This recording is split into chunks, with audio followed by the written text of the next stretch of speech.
Calling the Housing Committee to order.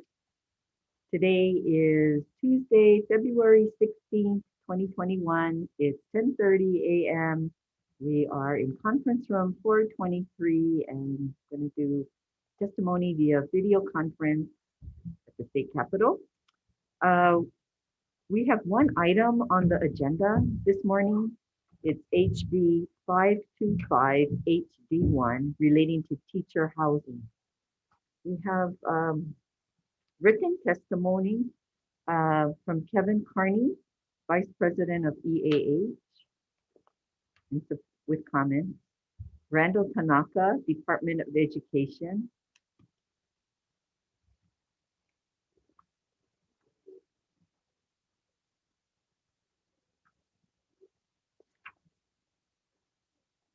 Hi, Randy. Hi, good morning, Chair. Chair Nakamura and Vice Chair Hashimoto, thank you for your time this morning. The department stands by its testimony supporting teacher housing, as it would clearly help our supporting of our teachers and getting more teachers to where they need to be. So thank you very much. Aloha. Thank you. We also have Kehaulani Shintani in support. Laverne Moore with the Hawaii State Teachers Association in support. Hello. Sugars. Laverne Moore, Sugars, speaking on behalf of President Kari Rosenleaf. And we stand on our testimony. And on a personal note, I want to tell you that at McKinley High School, we lost in the past 5 years over 10 teachers. And some of them were husband and wife team. They were bright, excellent, real innovative, strong belief in education. And it was so sad to see my peers leave. Teacher housing is critical to keeping our workforce and giving our students highly qualified teachers in the classrooms. So we urge the committee to support House Bill 525. Thank you, Laverne Moore. Thank you, Vern. Next up is Ike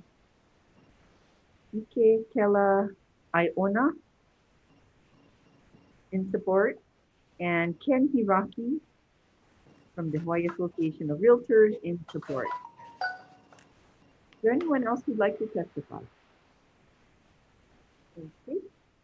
So we are going to now, are there any questions? Hashimoto. I guess, Mr. Tanaka, it's a question for you, I suppose. When a teacher gets low cost to no cost housing from the DOE's perspective, is that taxable as a fringe benefit, or how does that work in terms of when a teacher receives free or low cost housing, from your understanding? Rep, thank you very much for the question. Two parts to this. One is, and I'll give you an example, we have housing in Hana, which is a tough place to sustain teachers given the limited available housing in Hana. It's part of the discussion when recruitment happens. I would have to get back to you specifically on that question. Is it considered part of a package when we hire teachers? But let me get back to you. But I can tell you we have housing out there. The teachers do pay rent. The challenge also is not only housing, but maintenance of those units, because they're relatively old. And that's the other part of the equation, to maintain those units. And like I said, they're old. We have housing in other areas, and it is challenged in the same fashion. Location, where we need the teachers, repair and maintenance of building, and that's the two challenges. But I will get back to you on that if it's considered part of the incentive for the teachers. I appreciate it. And I guess that so most of your current housing though is not, is it on site or is it not on site? It's a combination. It's a combination of, just to let you know, we are working on a location off-site Lahaina Luna. We're working very closely with DOT.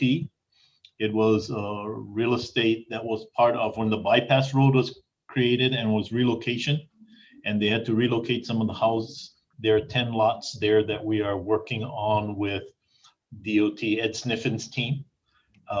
And that right now is the most promising. It's a funding that we need to build, but the lots are there, the water meter's there, and we're working with the transfer of the real estate now. So that's the most promising unit we have on the horizon. Okay, so do you feel this bill is it gives you the necessary powers? I guess, you know, I would think that, I'm not sure if under zoning, do you have the necessary entitlements at this point to build, or because I'm looking at this and I don't know if this touches any type of zoning aspects, but maybe enlighten us on that part. And thank you very much. We appreciate the progressive nature of looking at this. You know, I can't give you a direct answer yet until we get into the engagement of the actual building and the leasing of the lands. But the one at Lahaina Luna, we're going through that discovery process now, and we'll get back to you shortly. Once we get that transfer, we're looking at the available funds or what we could, how we could get that funding. Then I'll know. I think Lahaina Luna's, that one is going to be relatively easy because it's already there. You know, everything's done to the curb. I mean, there are homes around it already. Right.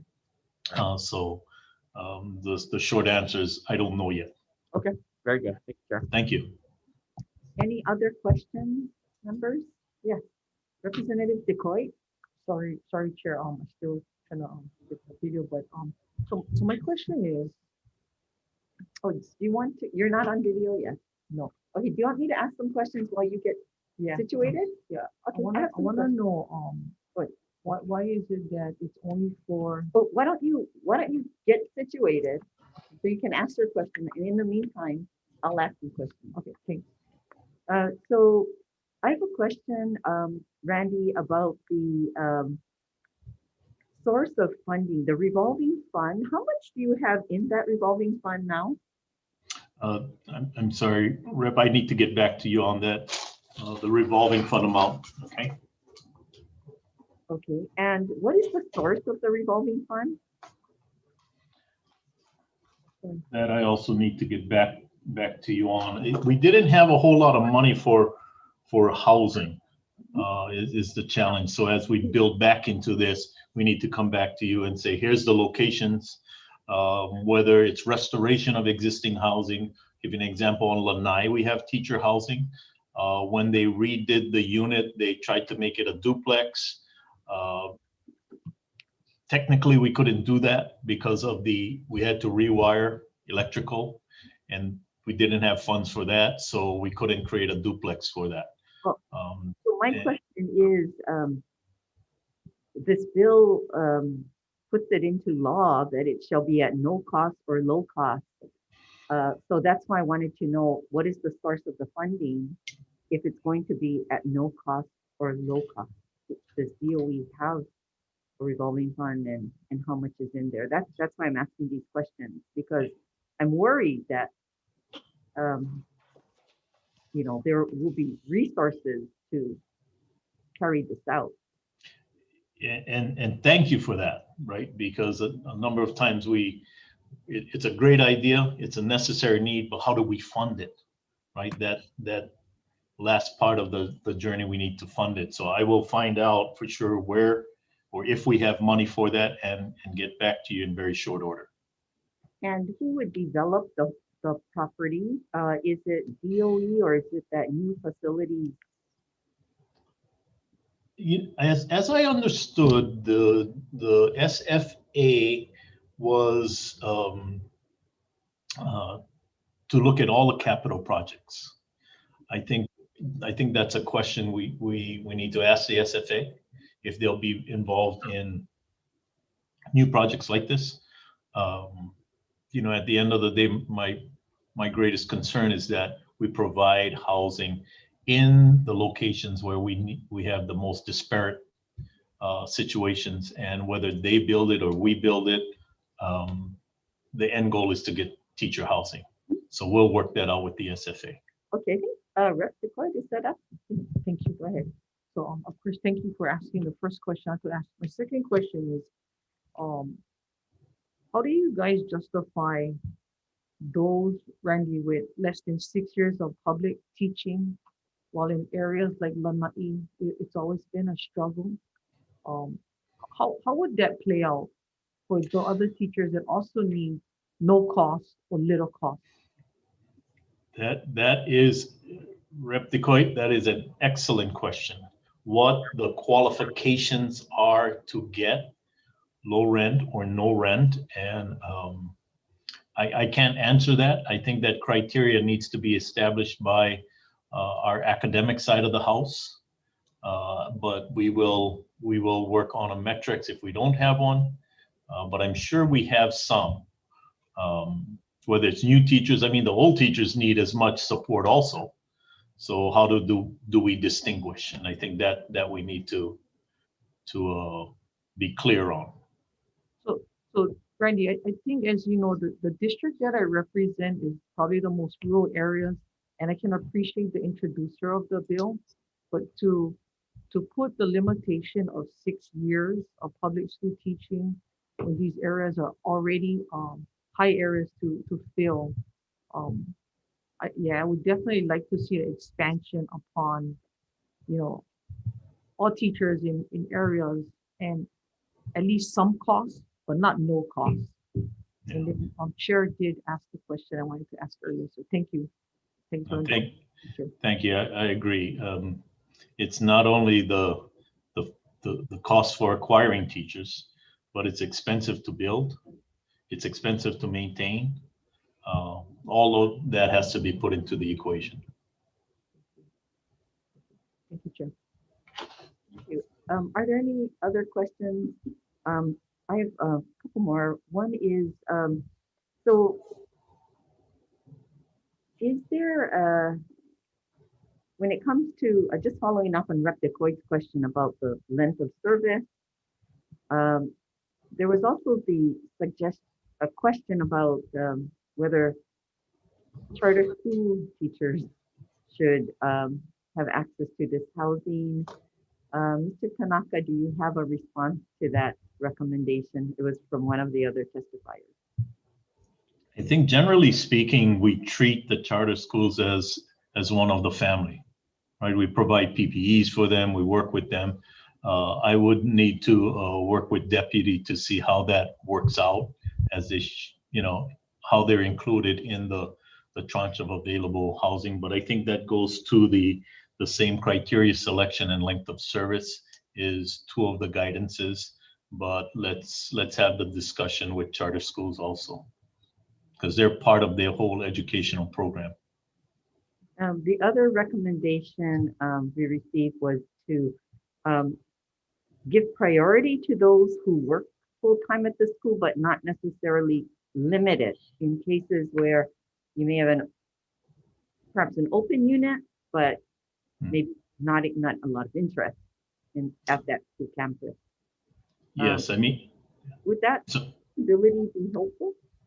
Yeah, I think, it's, if we have available units, we should maximize. We don't build them to have them empty.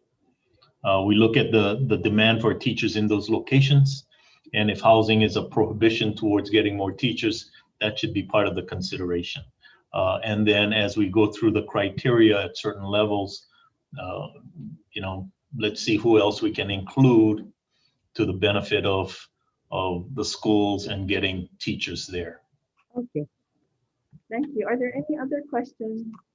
If not, we will recess for decision making.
The Housing Committee is back in session. We are going to do some decision making here on HB number 525 HD1. We are recommending HD2. We will be recommending that on page 2, line 3,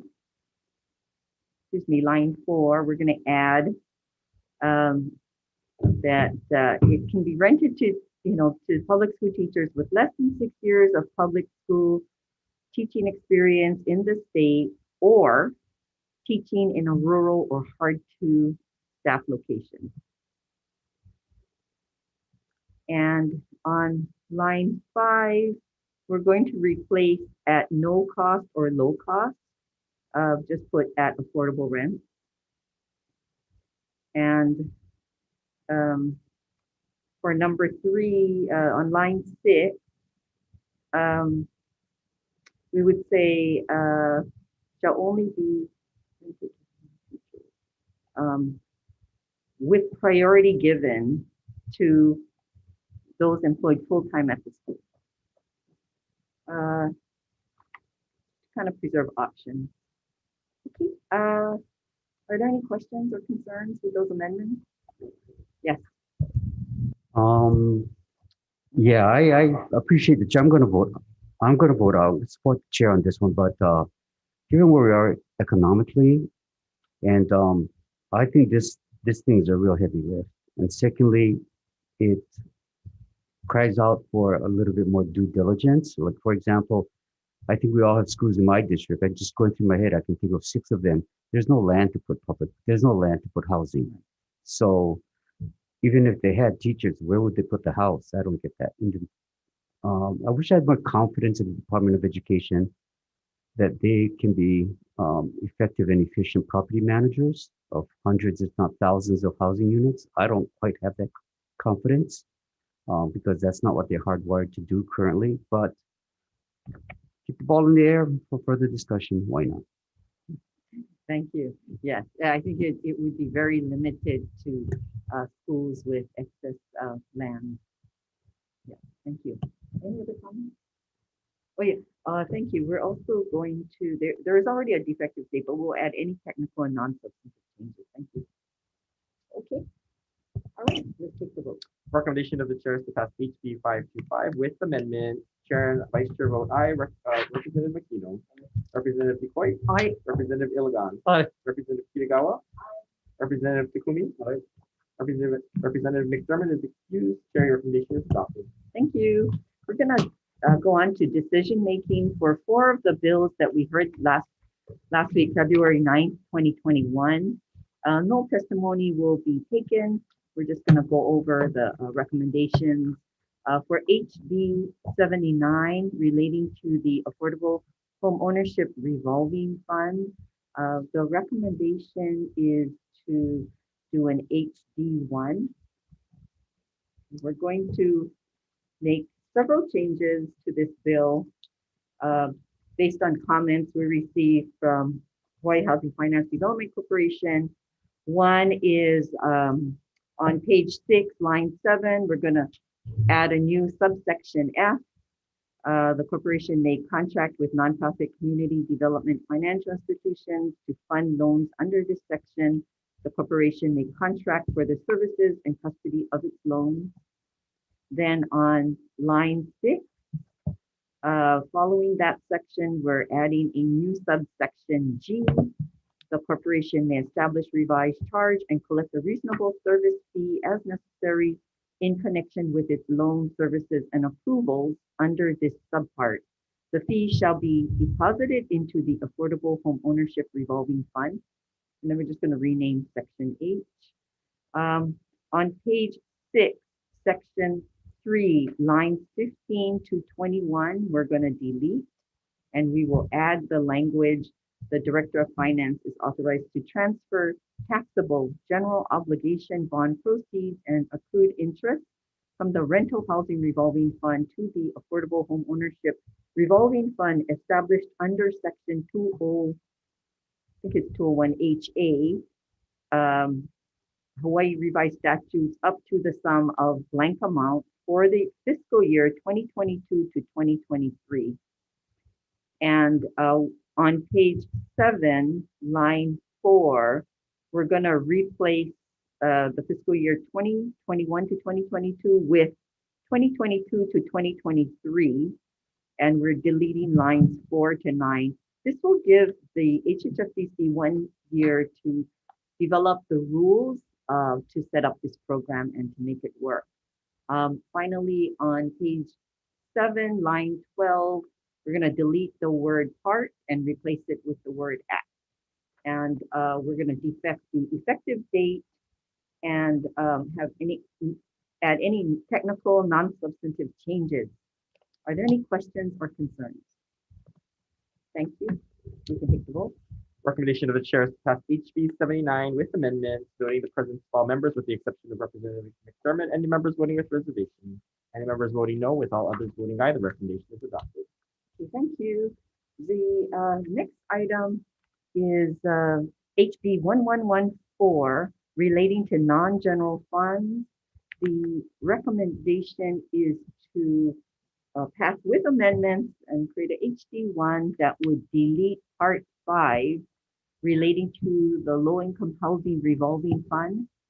This will give the Hawaii Public Housing Authority some time to address the shortfall and to come up with some potential solutions, some creative solutions to address the need for state public housing. So we want to defect the effective date as well. Okay, are there any questions or concerns? Okay, if not, we can take the vote. Recommendation of the chair is to pass HB 1114 with amendments, noting the presence of all members with the exception of Representative McDermott. Any members voting with reservation? Any members voting no, with all others voting aye, the recommendation is adopted. With HB 1277, we are going to, this is relating to the Office of the Housing Advocate. We, based on the Attorney General's concerns, we're going to defer this bill. The next item is HB 328, HB 1, relating to energy efficiency. I'm going to ask Vice Chair Hashimoto to describe the amendments to this bill. Thank you, Chair. We've been working with the author of the bill to incorporate some amendments to move this bill forward. So I think a couple of the amendments include, we will be adopting some of the amendments recommended by the Energy Office, which adds a definition to energy efficient technologies and also other more housekeeping amendments. We're going to restrict this bill to just standalone single family homes and